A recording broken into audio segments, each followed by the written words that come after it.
Igisata cyo guteganiriza impanuka mu Burundi ngo cyarateye imbere.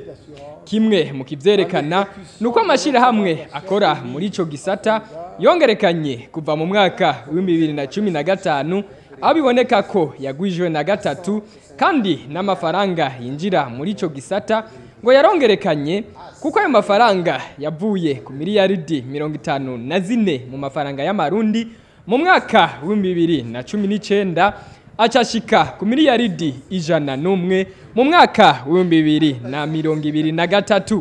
Ivyo bikaba ari bimwe mu vyaranze iyugururwa ku mugaragaro ry'indwi yahariwe guteganiriza mu Burundi, aho ivyo bikorwa vyuguruwe icese n'icegera c'umukuru w'igihugu c'u Burundi Prosper Bazombanza.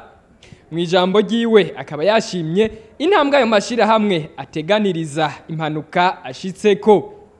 Ariko ngo nubwo ico gisata cyateye imbere, ingorane nuko abitura ico gisata bakiri bake kuko Burundi bukiri munsi y'igice kimwe kwijana nkuko bishikirizwa na Gahungure Nova arongoye ishirahamwe rihurikiyemwo amashirahamwe ateganiriza ibiza canke impanuka mu Burundi. Ivyo biruko mu gihe muri Afrika hari ibihugu vyateye imbere muri ico gisata, aha twovuga nk'igihugu ca Afrika y'Epfo, igihugu ca Maroc, Egypte, igihugu ca Kenya, igihugu ca Nigeria, Algerie, igihugu ca Tunisie, igihugu ca Namibia hamwe na Cote d'Ivoire. Ivyo rero bikaba vyavuzwe mu gihe kuva kwa 2028 mu Kakaro umwaka turimwo 2025 gushika kwa kabiri Myandagaro uyu mwaka nyene turimwo ari indwi yahariwe guteganiriza impanuka, bikaba vyatunganijwe n'ikigo kijejwe kugenzura no gutunganya igisata cyo guteganiriza arka cifadikanije n'ishirahamwe rihurikiyemwo amashirahamwe ateganiriza impanuka mu Burundi.